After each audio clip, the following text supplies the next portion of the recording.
विकास classes में आपका स्वागत करते हैं। मैं रविंद्र सर। आज आप लोगों को प्रोनाउन शुरू किया जाएगा, पार्ट ऑफ स्पीच। अभी तक आप लोगों ने नाउन पढ़ा, अब आपका प्रोनाउन आज से शुरू होगा। दूसरा इसका प्रकार होता है, जो नाउन पहला था और इसके बाद प्रोनाउन जो है दूसरा है। प्रोनाउन का अर्थ ही होता है सर्वनाम। हिंदी में इसका अर्थ होता है सर्वनाम। देखो, सबसे पहले प्रोनाउन क्या होता है हम इसको जानेंगे। जैसे इसकी डिफिनीशन देखो, a pronoun is a word use in place of noun. इसमें सीधा सीधा परिभाषा निकल रहा है, a pronoun is a word use in place of noun. मतलब प्रोनाउन एक ऐसा वर्ड है जहां पर किसके स्थान पर, नाउन के स्थान पर जो प्रयोग किया जाता है वो क्या होता है, प्रोनाउन। जैसे आप हिंदी परिभाषा इसके देखिए, संज्ञा के स्थान पर आने वाले शब्द को सर्वनाम बोलते हैं। सर्वनाम जो होता है, हमने सबसे पहले सर्वनाम को देखने के लिए हमको सबसे पहले पढ़ना पड़ेगा क्या कि सर्वनाम क्या होता है।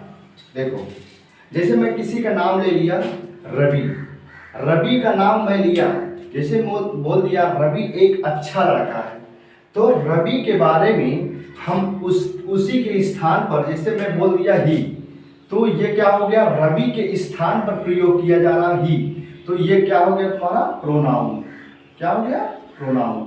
इसके बाद यदि मैं और एक उदाहरण, जैसे सालनी का नाम मैं बुला रहा हूँ, ये लड़की है, इसके स्थान पर मैं बोल दिया सी, तो ये तुम्हारा क्या हो गया, प्रोनाउन। आपका ये प्रोनाउन। जैसे सालनी एक अच्छी लड़की है, तो उसके लिए मैं बोल रहा हूँ कि सालनी एक अच्छी लड़की है, इसके बाद तो वो अपना काम स्वयं करती है और अपने माता पिता की आज्ञा का पालन करते हैं। मैं सालनी के बारे में बात कर रहा हूँ, इसीलिए वहां पर प्रोनाउन का प्रयोग कर सकते हैं। जैसे बार बार ना सालनी लिखो, सालनी ना लिखो, ना रवि लिखो, उसी के स्थान पर आप ही का प्रयोग कर सकते हो और सी का प्रयोग कर सकते हो। जैसे और उदाहरण ले, जैसे दे आ गया तुम्हारा, दे तुम्हारा प्रोनाउन है, इसके बाद वी तुम्हारा है प्रोनाउन, इसके बाद आई जहां भी दिखे वो भी आपका प्रोनाउन, क्योंकि संज्ञा के स्थान पर प्रयोग किया जाता है। ये शब्द जितने भी हैं हम संज्ञा के स्थान पर प्रयोग करते हैं। जैसे किसी का नाम आ गया तो उसमें मैं का प्रयोग भी कर हम बता सकते हैं, उसके बारे में कुछ बताना है तो हम, दे, ये सब जहां भी दिखेगा आपको, ये प्रोनाउन शब्द आपका ही, ये ही, सी, इट, नेम तो नहीं आएगा, नेम तो आप संज्ञा में चले जाएगा, नेम नहीं, कभी नहीं नेम हो सकता है। ये संज्ञा आपको बता दें, संज्ञा के स्थान पर प्रयोग किए जाने वाले शब्द को प्रोनाउन कहते हैं।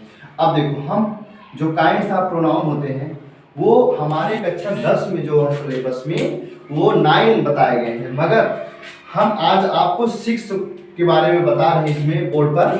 मतलब पहला पर्सनल, दूसरा डिमॉन्स्ट्रेटिव और तीसरा इंट्रोगेटिव, इंडिफिनिट, इसके बाद रिलेटिव और रिफ्लेक्सिव।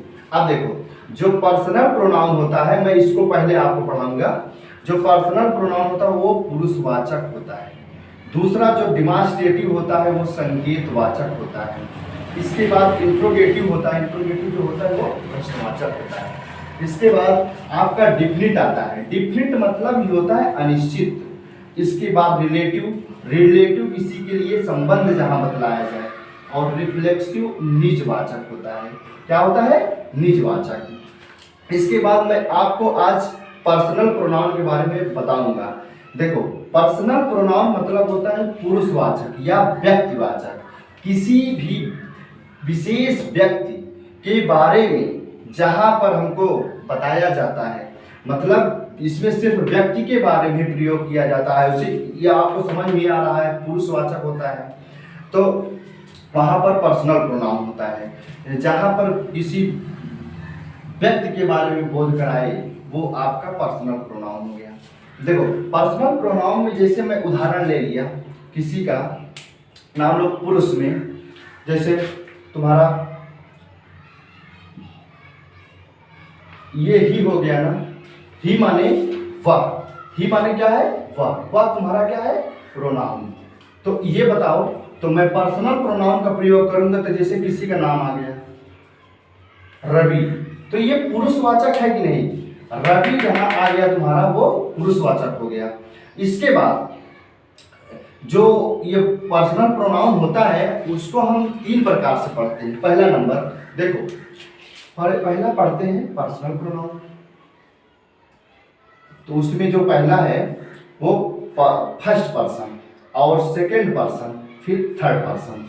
देखो फर्स्ट पर्सन वो पर्सन, जैसे इसमें फर्स्ट वो होता है, जैसे कहते नहीं है मैं फर्स्ट हो गया और तुम सेकंड और दुनिया थर्ड। इसको याद करने का तरीका ऐसे होता है, मैं फर्स्ट तुम सेकंड और दुनिया थर्ड में जाती है।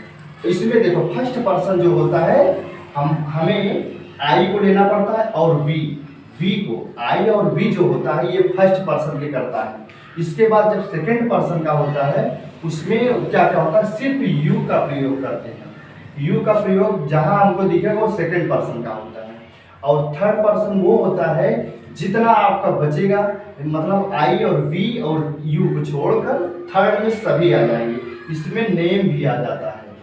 जो थर्ड पर्सन का वो है प्रोनाउन, तो उसमें आपका क्या आ जाएगा, नेम। जैसे किसी का नाम आएगा तो ये थर्ड पर्सन में ही आएगा, इसमें आएगा थर्ड पर्सन। सबसे पहले तरीका देखो, फर्स्ट में आई और वी, आई माने मैं, वी माने हम, और सेकंड पर्सन में क्या आएगा, यू आता है। इसके बाद थर्ड पर्सन में क्या आता है, बाकी जितने बचते हैं, ही बचता है तुम्हारा, सी बचता है। ये सब किसी का नाम आ जाए तो आपका ये क्या हुआ, सब थर्ड पर्सन में जाएगा।